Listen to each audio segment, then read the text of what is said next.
Most franchises run out of gas as they churn out more sequels, but in the case of Fast and Furious, the movies have grown more ambitious and a bit more ridiculous with each installment. So let's take a look back at this most unlikely of franchises and rank its 11 entries.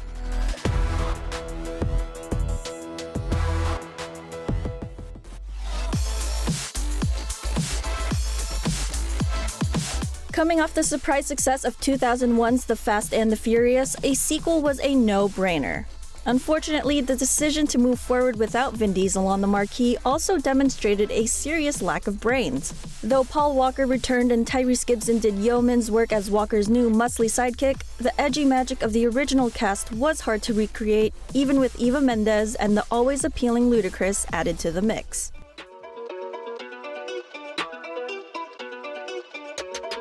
Fast X had a lot of setting up to do, while also needing to follow through on what came before, while also shuffling directors halfway through production.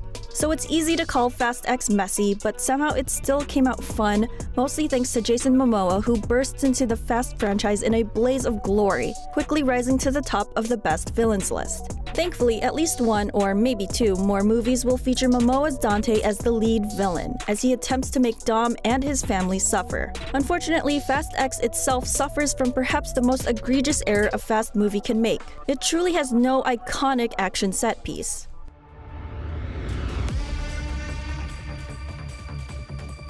F9 may have welcomed back director Justin Lin after sitting out The Fate of the Furious and Hobbs Shaw, but that wasn't quite enough to recapture the series' waning magic in its 9th main installment.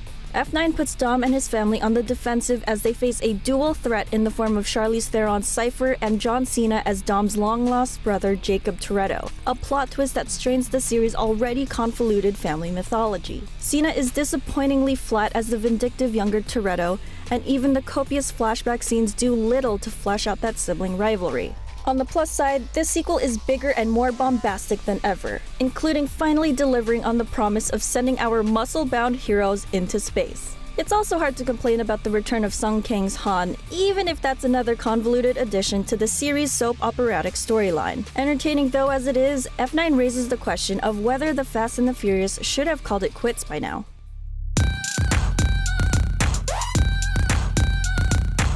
By the time the Fast and Furious franchise started fiddling with nuclear subs and jumping cars between skyscrapers, testing how a bionically enhanced supervillain would fit into the world seemed like a no-brainer. Benefiting from the constant one-upmanship of Dwayne Johnson and Jason Statham, Hobbs Shaw is a buddy action movie featuring buddies who absolutely hate each other, and the similarities of the Fast movies largely end with that crackling dynamic between the actors. It's a bizarre outlier within the franchise, but on its own merits, Hobbs Shaw is a breezy quip fest and required viewing if you liked Johnson and Statham's chemistry in Furious 7 and The Fate of the Furious.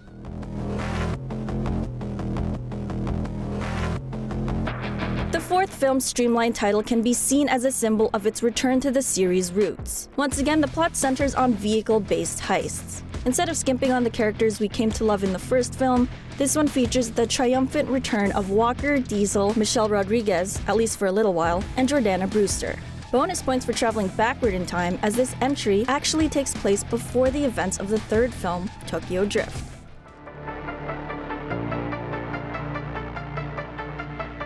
It's incredibly rare for a Hollywood franchise to even reach 8 installments, much less maintain any sort of quality in the process. But The Fate of the Furious is another solid outing, one that furthers the series' evolution from car-centric crime drama to full-blown over-the-top superhero saga. This sequel packs in some great set pieces, from the opening Havana scene to the prolonged showdown in icy Russia.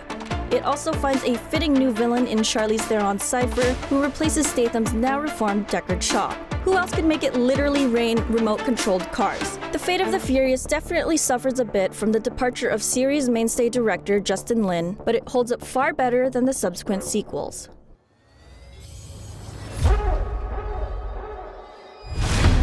The surprising reveal at the end of Fast 5, Rodriguez's Letty is still alive, was bound to give Fast and Furious 6 a bit of soap opera feel. Yet somehow what should have been a goofy amnesia plotline more or less works, lending emotional weight to a busy, action-heavy story and reintroducing a popular character in the process. On the opposite side of the playing field, Luke Evans' Owen Shaw is a marked improvement over the forgettable villains in previous installments.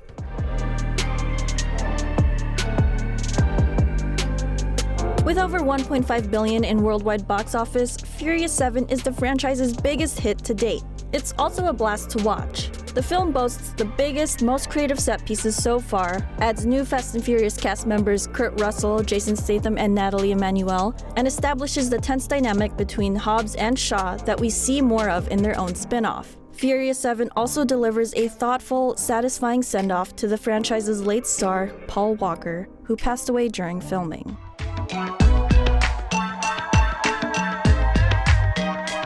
The drift racing phenomenon seemed like a natural evolution for the Fast and Furious series, and the divisive third installment featured not just an exotic locale and racing style, but also an entirely new cast, most notably protagonist Lucas Black. While Tokyo Drift represents the low point of the franchise's box office returns, the brief Vin Diesel cameo at the very end of the film not only triggered the franchise's return to its classic form in the next film, but also set up an intricate backstory that interwove Dom's past with that of likable Tokyo Drifter Han. Their relationship would become a prominent part of future chapters.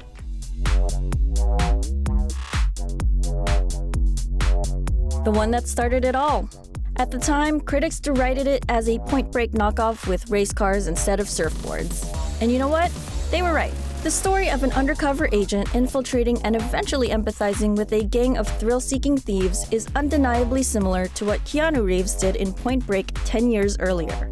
But through some combination of adrenaline, nitrous oxide, literal highway robberies, and Vin Diesel's star-making turn as Dominic Toretto, the Fast and the Furious managed to steer clear of Point Break's shadow and blaze a trail all its own.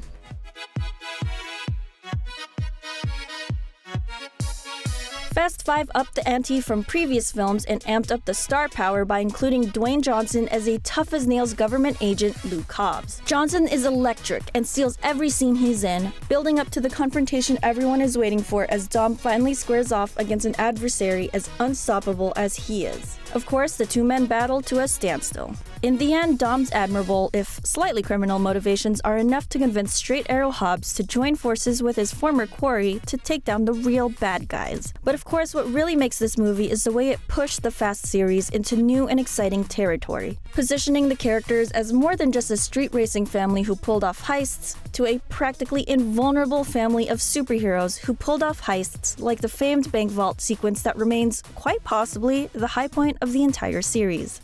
Thanks for watching! For more Fast and Furious, check out our review of Fast X and the chronological timeline of the Fast and Furious. Got a favorite Fast and Furious movie? Tell us why in the comments. And as always, make sure to follow and subscribe to IGN wherever you like to watch.